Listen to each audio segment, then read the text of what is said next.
ዓለማችን የምትገኝበት ሁኔታ ከማንኛውም የሆሊውድ የጦርነት ፊልም በላይ አስፈሪ ሆኗል። አሁን የምንነግራችሁ መረጃ ተራ ወሬ ሳይሆን የምንኖርባትን መሬት መልክ ለዘላለም ሊቀይር የሚችል የታሪክ መገንጠያ ነው። የቴህራን ሰማይ በእሳት እየነደደ ነው። ባለፈው ቅዳሜ የአያቶላ አሊ ካሚኒ መኖሪያ ቤት በሚሳኤል ሲጋይ የኢራን መንፈሳዊ መሪ ብቻ ሳይሆኑ መላው ቤተሰባቸው ማለቃቸው ተረጋግጧል። የጥቃት ኢራንን ራስ አልባም አድርጓታል። ነገር ግን ይባስ ተብሎ የቀብር ስነ ስርዓቱ እንኳን ሊከናወን አልቻለም። ምክንያቱም ደግሞ ከላይ የሚዘንበው የሞት ናዳ አሁንም አላባራም። እስራኤል ከ100 በላይ F-35 ጀቶችን አሰልፋ የኢራንን ድንበር ስትጥስ የዓለማችን እጅግ ዘመናዊው ጀት በታሪክ ለመጀመሪያ ጊዜ የኢራንን ተዋጊ አውሮፕላን በአየር ላይ ቀጥቅጦ ጥሏል። አሜሪካ ወድቀው ያሉ ነው የምንመታቸው ስትል በልበ ሙሉነት ስታውጅ፣ ፕሬዝዳንት ትራምፕ ግን አንድ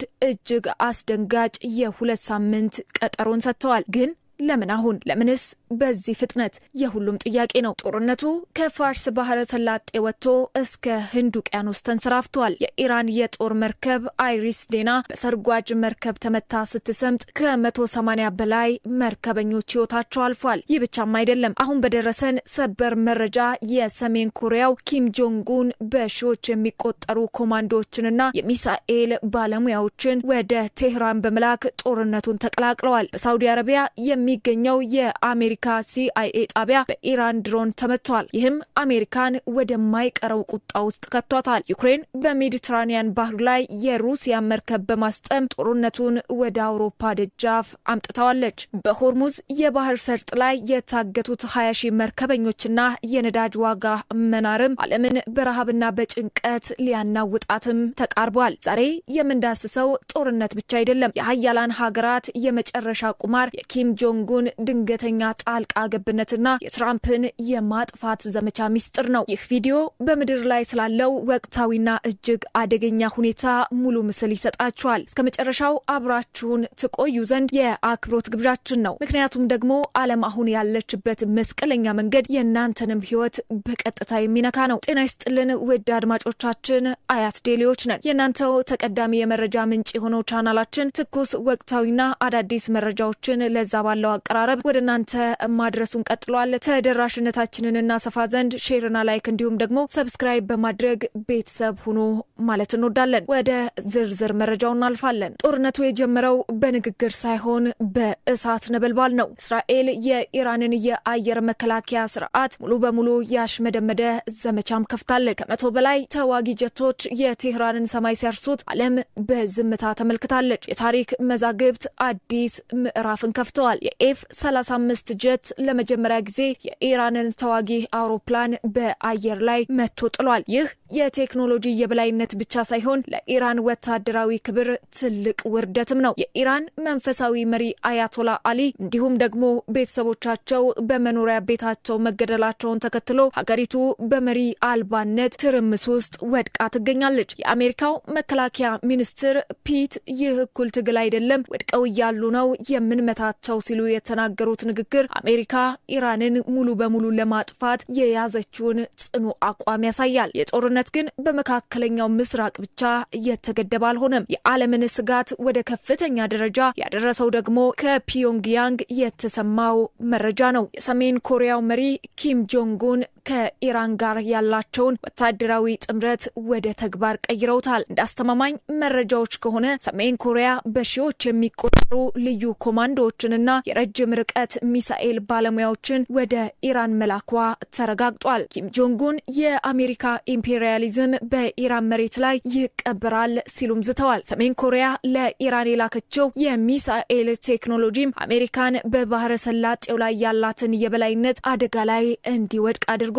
አሜሪካ በሳውዲ አረቢያ የሚገኘው የሲአይኤ ጣቢያ የተመታው በሰሜን ኮሪያ የድሮንና የሚሳኤል ቴክኖሎጂ ድጋፍ ሳይሆን አይቀርም የሚል ከፍተኛ ጥርጣሬ ማሳድሮባታል። ይህ የኪም ጆንጉን ጣልቃ ገብነት ጦርነቱ ሊያመራ እንደሚችል ለዓለም ቀይ መብራት አብርቷል። በዋሽንግተን የሴኔት አዳራሽ ውስጥ ትልቅ ድል ለትራምፕም ተመዝግቧል። ሴኔቱ የፕሬዝዳንቱን የጦርነት ስልጣን ለመገደብ የቀረበውን ረቂቅ በ53 ለ47 ድምጽ ውድቅ አድርጎታል። ትራምፕ አሁን የማጥፋት ዘመቻውን ለመቀላቀል ሙሉ ህጋዊ መብትም አግኝተዋል። ትራምፕ በልበ ሙሉነት በ2 ሳምንት ውስጥ ባንመታቸው ኑሮ ኢራን የኒውክሌር ቦምብ ትሰራ ነበርም ሲሉ ተደምጠዋል። 4 ዋና ግቦችንም አስቀምጠዋል።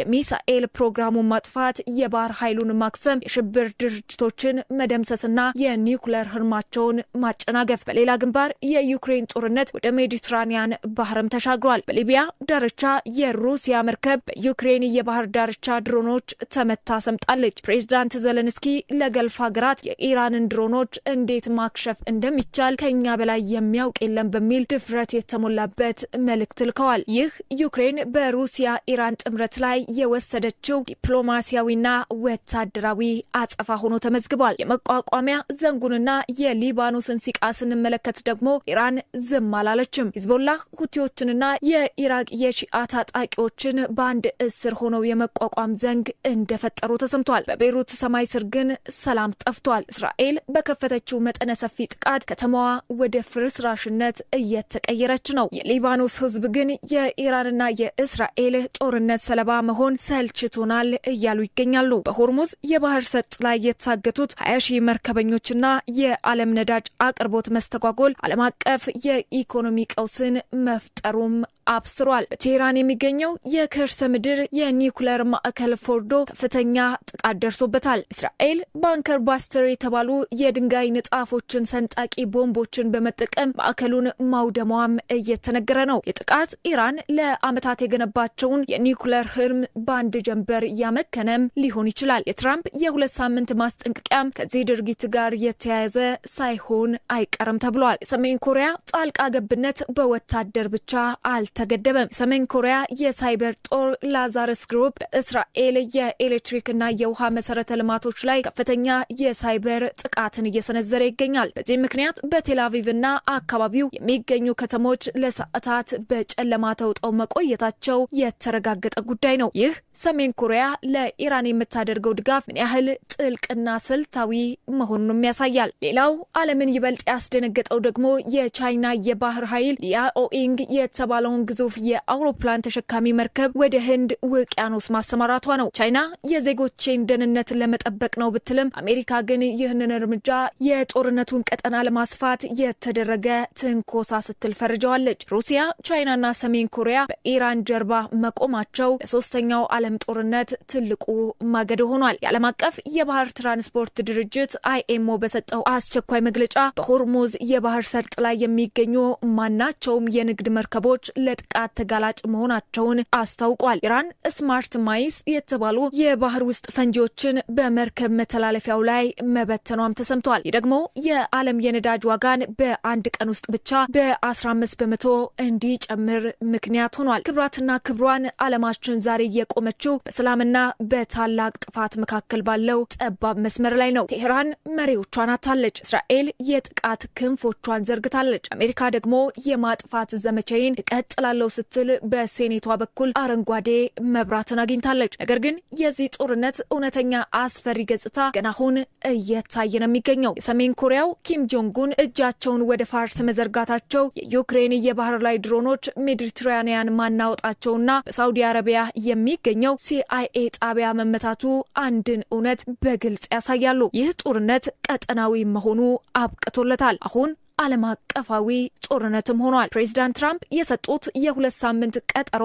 ሊጠናቀቅም ጥቂት ቀናት ብቻ ቀርተዋል። በእነዚህ ቀናት ውስጥ ኢራን የኒውክሌር አቅሟን ለመጠቀም ትገደድ ይሆን ወይንስ የመቋቋሚያ ዘንግ የተባለው የታጣቂዎች ጥምረት ሆርሙዝን በመዝጋት የዓለምን ኢኮኖሚ አንቆ ይገድለዋል? ሁሉም በጉጉት የሚጠብቀው ጉዳይ ነው። የቤይሩት ነዋሪዎች ምሬትም፣ የኩዌት ህፃናትን ለቅሶና በባህር ላይ የታገቱት በሺዎች የሚቆጠሩ ንጹሃን ዜጎች እጣፋንታም በታላላቅ ሀገራት የፖለቲካ ቁማር ውስጥ ወድቋል። ቱርክ እንዳስጠነቀቀችው ይህ የእሳት አዙሪት ሁሉንም ካልዋጠ አይቆምም የሚል ስጋትም ነግሷል። ጥያቄው አሁን ጦርነቱ በዲፕሎማሲያዊ መንገድ ይቆማል ወይንስ ወደማይቀረው ሶስተኛው የዓለም ጦርነት ያመራል የሚለው ነው። ዛሬ በወጡ መረጃዎች ደግሞ ኢራን በአሜሪካ ላይ ከፍተኛ የሆነ የብልጠት ብልጫን እያገኘች ትገኛለች። ኢራን በጣም ርካሽ የሆኑ ድሮኖችን እያስወነጨፈች አሜሪካን ከፍተኛ የሆነ ኪሳራ ውስጥ ከታታለች የሚሉ መረጃዎችም በስፋት እየተዘገቡ ነው የሚገኙት። እናንተስ እዚህ ጉዳይ ላይ ምን ሐሳብ አላችሁ? የሰሜን ኮሪያ ጣልቃ ገብነት የጦርነቱን ሚዛን ወደ የት ያዘነብለዋል? ትራምፕስ የገቡትን ቃል መፈጸም ይችላሉ ወይ? አስተያየታችሁን በኮሜንት መስጫው ላይ አስፍሩልን። ዛሬ የነበረን መረጃ ይህንን ይመስላል። የዓለምን ወቅታዊና ሚስጥራዊ ወታደራዊ መረጃዎችን ለማግኘት ቻናላችንን ሰብስክራይብ ማድረጋችሁንና የደውል ምልክቷን መጫናችሁን እንዳትረሱ እንላለን። ቪዲዮን ከወደዳችሁት ደግሞ ለሌሎች እንዲደርስ ላይክና ሼር አድርጉት። በቀጣይ አስገራሚ መረጃዎች እስከምንገናኝ ሰላም።